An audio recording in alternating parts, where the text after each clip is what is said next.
Hey guys, Frizzy Brony here. We are back and we have another episode. Season 9, episode 11, Student Counsel. And oh my days, this one was a lot of fun to watch through. Compared to the last few episodes, I probably have been giggling more and more in the episodes. Maybe because I've learned that I was a little bit of an idiot. I have no idea why I thought the seasons were only going to be about 15 episodes long. And so by the time we got here to episode 11, I was thinking, okay, so we've only got a couple more before the finale kicks in. Turns out we're actually just coming up to the hiatus. So, yay, more episodes than I thought we had. Boo, it makes me look a bit foolish. But I'm quite happy if we're going to be getting episodes like this because it is absolutely worth it. The fact this is a Trixie episode, as well as a Starlight episode, and one of the most anticipated types of episodes, the Maud episodes, makes this an instant win. I enjoyed most of it. Let's say 98% of it I enjoyed. And the other 2% were just kind of, that happened. But we're going to get into talking exactly what happened in the episode and what I liked about it. Because we start off, as always, seeing one thing that always makes us happy. Ah, Trixie. I thought this was going to be a student episode. Oh, well. Trixie, this looks amazing. Aww. My job doesn't really seem like she has a heart. Right off the bat, we're setting up who the focus of the episode is going to be on. We've got Trixie and we've got Starlight going out on what looks to be a picnic, or dare I say they're going to be going on a date. Which seems to be something they do regularly, or they at least try to, because Trixie has planned this out to a T. There is tea, there are cakes, there are sandwiches. I honestly would love to go on a tea picnic like that. But it seems Starlight might be a little bit preoccupied. Sure, being counselor for the students at Twilight School of Friendship is demanding, but... Oh, one sec. It seems like this is a regular occurrence. She's just done. What was I saying? Naturally, we see that Trixie's a little bit annoyed by this, but Trixie's never the most subtle pony. And so her annoyance sort of bleeds through a little bit more overtly than she probably would like to let on. Hold on,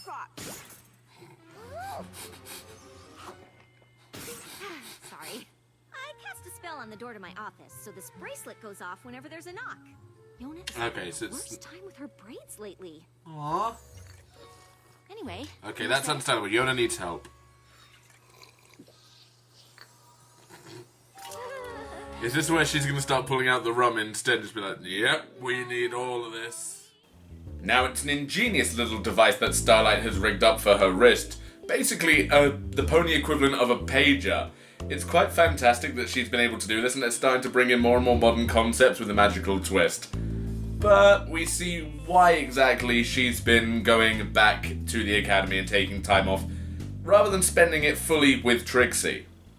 Work is the research assignment Headmare Twilight gave me on hazardous fauna of the Oh, jeez. How would you describe a shower to creatures who live in water? So far, I've got warm and steamy. Actually, steam has water in it.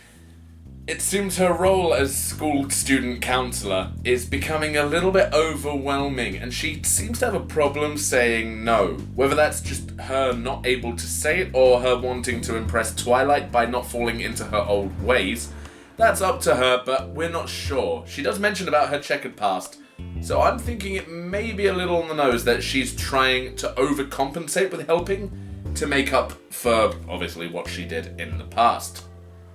Either way, we see that all the students are coming to her, including a few of the others, and we get one little offhand remark which, well... I cast a spell on the door to my office, so this bracelet goes off whenever there's a knock. Yona is having the worst time with her braids lately. Oh, bless. So Yona is still having a little bit of trouble fitting in. Just this time it's with her braids, of all things. At first, I had to juggle between, I wasn't sure whether I heard grades or braids. And even now I think in the back of my mind it was braids? Could be grades, that'd make more sense, but either way, it's an adorable outcome. But we see that even though she's going back to the school to deal with the students all the time, she's been overselling herself in as much as she's been making plans out the backside. And she's struggling to keep them all because, well, her and Trixie, they plan to do a whole lot because a lot of stuff is happening. We've got the school coming up to school break, Twilight's away, and I'm assuming that the rest of the main 6 are. I only heard Twilight's name, but we don't see the others. So I'm assuming that the main 6 are away for the spring solstice. We know that Maud and her boyfriend are having a party, as well as Sunburst is coming down, so there is a lot happening. And Starlight has made plans with Trixie and everybody else, and naturally, they try to upkeep them, although not really succeeding. And convincing and begging her to share the recipe would be for nothing, and we promised to make a cake, not buy a cake, and the great and powerful Trixie keeps her promises! Okay. Gotta give her that, though. We just Keeping the promises. jobs. I'll get the streamers and the chafing dish. You No, get those Starlight. sticks, and I'll be right back. Starlight, you don't get it. We see them trying to complete the jobs with hilarious results. We get a few nice interactions with the shopkeepers and a few background ponies that we've seen through. I've gotta say, my favourite one just has to be with flowering sticks. We're gonna have a Trixie explosion, I love it. Plum Blossom? I have no idea. Sorry, Rose, but on your bouquet of flowering sticks. Come to think of it, I have no idea what one of those is. Probably something I should Google later to see exactly what a flowering stick is. Do they exist? Are they real? Starlight struggles to find them, and even one of the flower ponies doesn't know what they are. Right, got it. You get the sticks, I'll get the streamers. Right after I take care of what I'm sure is an even smaller student problem than the last one.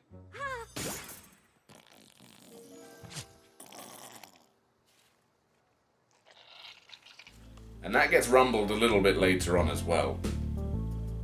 So we see the day progresses, all the jobs aren't really getting done. And Starlight's getting a little bit hot under the collar when it gets to keeping on top of what she's done, what she's meant to be doing, what Trixie was doing, and going back to the school. Until it all comes to a head where the bracelet starts going once again. That does sound hard, dear. And I'm not quite sure how to tell you this, but your hope is glowing. Of Aww. course. Please tell me Trixie's the one at the door. Yay! Trixie, what are Woohoo! you doing here? Time for the It's the one place explosion. I knew I could find you.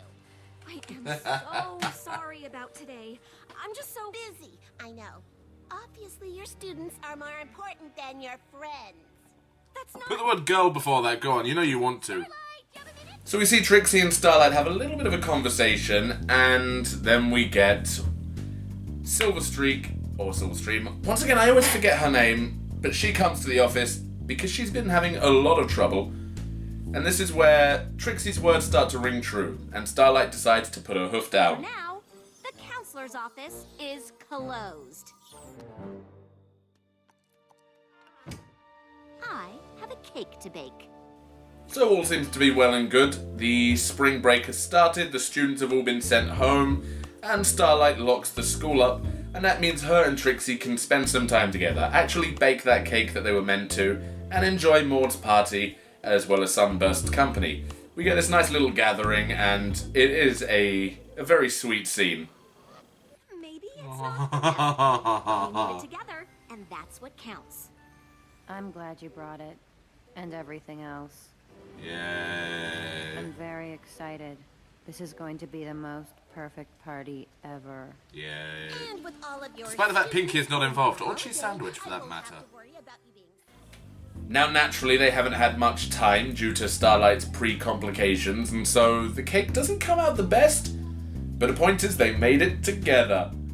And so we see them start to have a little bit of a party. The more flamboyant side of Trixie really seems to clash with Maud's boyfriend. I always forget his name.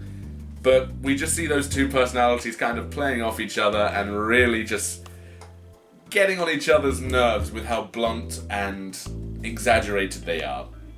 And yes, the flower pony's little folly does get rumbled. I wasn't going to say anything, but these flowers are just glued on, so technically, it wasn't perfect already. But that's probably not important. So we see part and parcel the party takes place, and then we get a familiar face from the previous season pop up. The hell? Sorry, this is a private cavern. Oh, sandbar. Not sandbar. What's wrong? I'm Terramar. That's the one. Brother, I've been looking all over for you. Silverstream is missing. Well. So it seems Silverstream has gone missing. She didn't get on the train, she didn't go home for the summer season. And naturally the family are worried, but as they point out, between the Griffin Kingdom, or the Hippogriff Kingdom now actually, I forget they're two separate things, but between the Hippogriff Kingdom and Equestria there is a great deal of distance. And so they decide that it's probably best to go check for her. But once again, we get Trixie just twisting that knife again. She never told me about a project. Well, to be fair, you closed your office the last time she came by. Really? What kind of counselor turns away a student with a problem? So we quickly head back to the school to do a quick sweep of the place, see if she actually tried to stay there, or whether or not there are any clues to her whereabouts where she could have gone. And no matter what you tell me, that lake always looks like grape juice when it's in the nighttime setting. When it didn't make the water purple, it looks delicious. And he's just swimming around in it. But eventually, they do manage to track down some clues to the dormitory, which you would think would be the first place they checked. No, she isn't. But look at this. A cockatrice? Could that be what her project was on? Oh jeez. Twilight, what are you doing? You don't think she went into the Everfree Forest to find a cockatrice by herself, do you? I don't know, but I'm going to find out. I smell conflict ahead, and we're going back with another bit of creature lore there. We've got the cockatrices coming back, which is a nice callback. It's like the Everfree Forest, we know they're there. It's time to have a little bit of fun, time to rally the troops. But of course we can't have the main six because they're away in Canterlot or wherever they are doing whatever they are. So let's use who we have on hand. She knows all about it. 1, 2, 3, 4, 5, 6. Yay, the dysfunctional 6! We couldn't let you handle this alone. Technically, she wasn't alone. But we wanted to help anyway. Thanks. All of you. I was going to say, The students it looks are like they're my another heroes. team now, but I'm you've the one got who didn't do the my two job when it couples, but there's one actually couple mattered. that doesn't exist. So we're going on a trip to the Everfree Forest with Starlight, Trixie, and, as I like to call them, the dysfunctional 6. So now Starlight's part of two teams, yay! We go to the Everfree and Trixie, admitting that she is the best at telling people that she knows stuff about the Everfree, starts leading the hunting expedition using her expert hunter-tracker skills. What was it, Scootaloo? Wow, that episode was a while ago.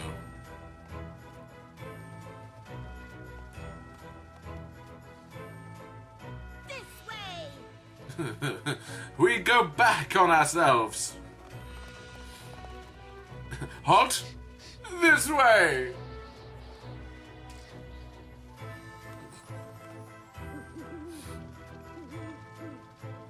Now we go this way.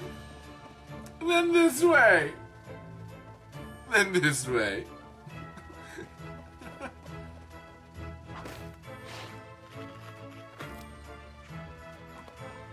Hunter tracker she is. They're back at the start. It seems, however, Trixie's hunter tracker skills aren't as good as she once would think. And so they end up right back where they started with no actual idea of what they're doing or where they're going. Luckily though, we do get a little bit of tidbit from research notes that may have been picked up, which maybe should have been read beforehand. According to Silverstream's research, the cockatrice prefers rocky terrain and ample shade. Rocks and shade. I can't imagine where we'll find that in a forest. So we now know a general area of where cockatrices can be found if she was working on a project about them. They can be found in rocky areas such as cliffs, and well, we may have seen one in a previous scene, so that is where we head. We go to find the cockatrices. I ruined that with a joke. Oh my god.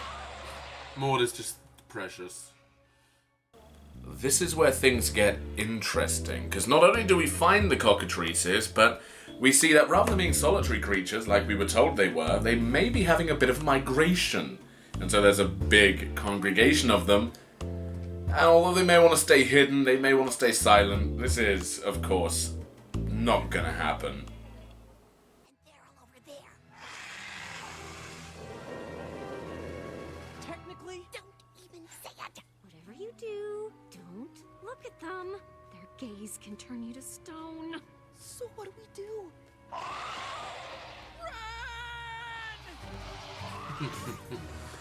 Flee like children!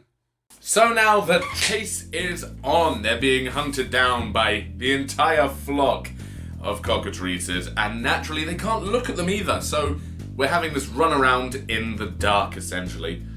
Starlight's actually good at teleportation, so she fares the best. However, Trixie is also good at evading things, as we've seen multiple times in the past. Her smoke bombs definitely come in handy. And so they try to rescue each other, meet back up at a common location. However... We've got to get out of here. I'm not leaving him. Ah, well. Of course, there always has to be a complication, although Maud doesn't actually seem to mind too much. In fact, this seems to be a little bit of an improvement. Mudbrier's been turned to stone? I didn't think I could love him anymore. We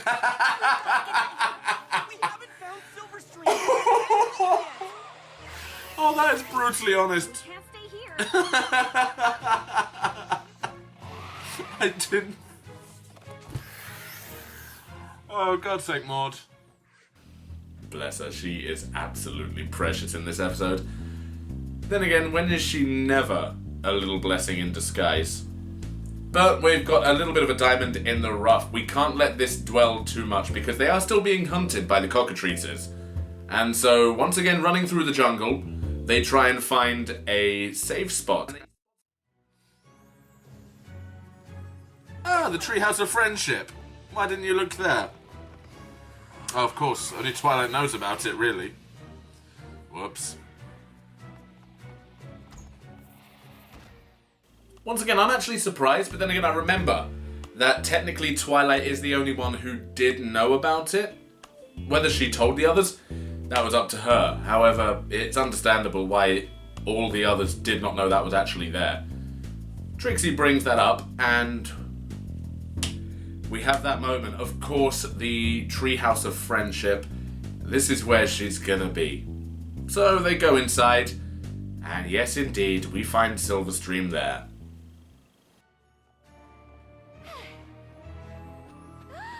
Silverstream, look out! Counselor Starlight, no!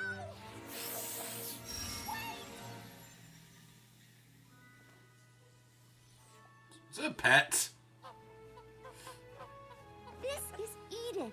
She's helping me with my project. Oh yeah, and Edith, because she named the thing. We see it's a friendly cockatrice, and this one, I don't know why, if it looks different than the others, whether it's meant to be an alpha or not. Because it just seems a lot more edgy boy than the rest of them with their usual snaky green patterns. This one's got like red wingtips and a dark coloration scheme, more sort of greyish black. It just seems like this one was meant to be a leader, but no, it's the nice one, it's Edith. And so, the conflict has been resolved, even though there is still an angry flock of them outside. But we don't bother with that. We've found Silverstream, we have a friendly cockatrice so we can reverse the stonage, and the problem is resolved. So we actually do just wipe away to the party once again, and to everything being solved. Whoops. I'm sorry you got turned to stone looking for me, but I'm glad Edith was able to turn you back. How do you tell the difference? We wipe back to the party, and they are there. Everything has been solved. We have the cake, we have the party, we have Maud being Maud, and she's just adorable, and we have the resolution, the moral of the story, which is taking a bit of time for Trixie. Of course, being a school counselor is a big responsibility, but always being at work isn't fair to any pony. especially me. And that's basically it. Starlight learns that she can say no. Setting up a timetable might be best, and that you take time for yourself. You don't have to please everyone all the time. Take a holiday is basically what this episode boils down to. Spend some time with your friends.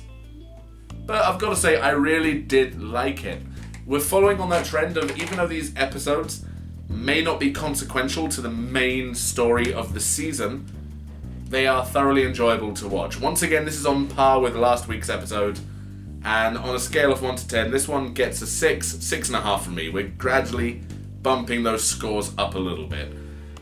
I've got to say, I am biased on this one. The things that bumped it up to a 6.5, which I'm going to lock in on that one, definitely has to be Trixie, Maud, the amount of jokes that Maud made, because she is just precious. And that's it.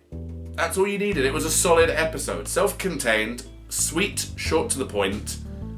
But this one didn't have a lot of meandering, which, once again, I do believe last week's did as well. I mean, it pretty much followed the same premise. People are around doing menial tasks. A supernatural element comes into play. They have to solve it. And they have a laugh about it.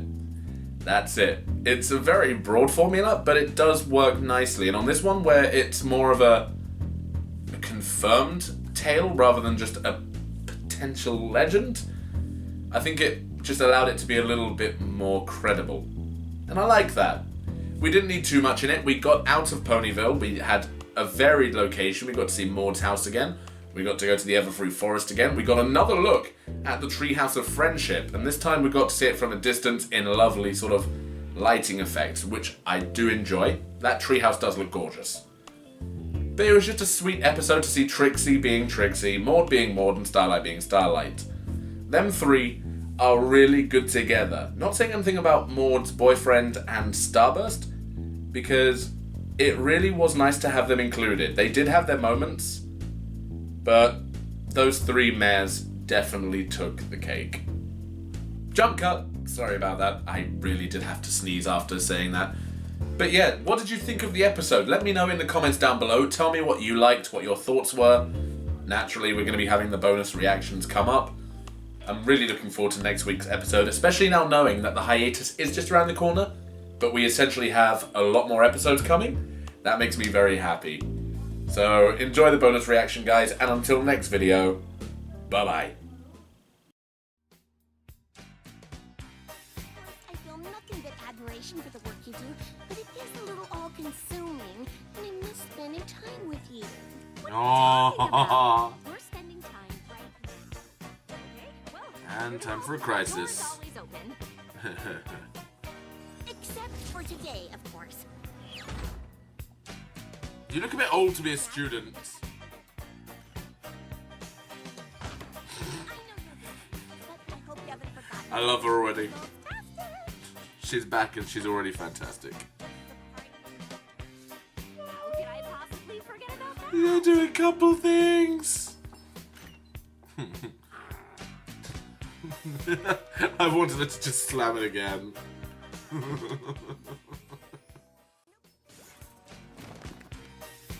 Hey. Smolder, I understand the school can be a bit drafty, but that doesn't mean you can breathe fire. Always have to have time for some ribbon.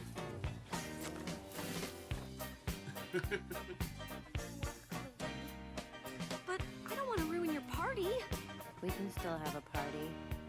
A A search. search party. Love her! Silverstream I love her! Forest alone.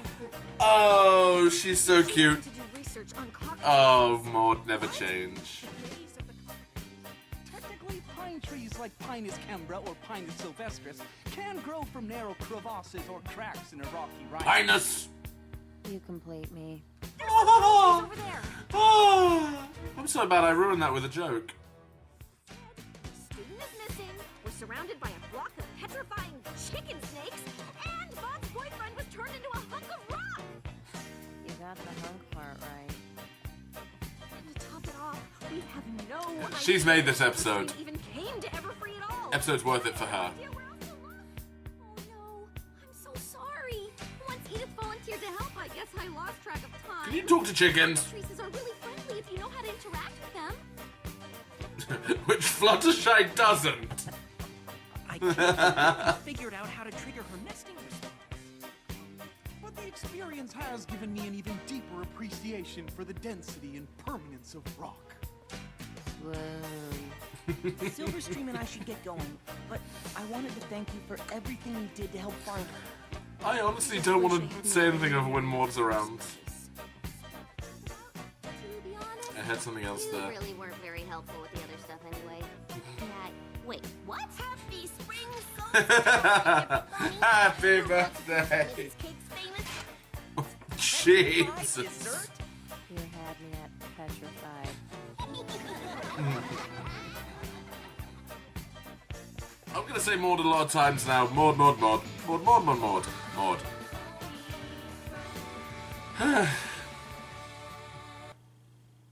That was a Maud.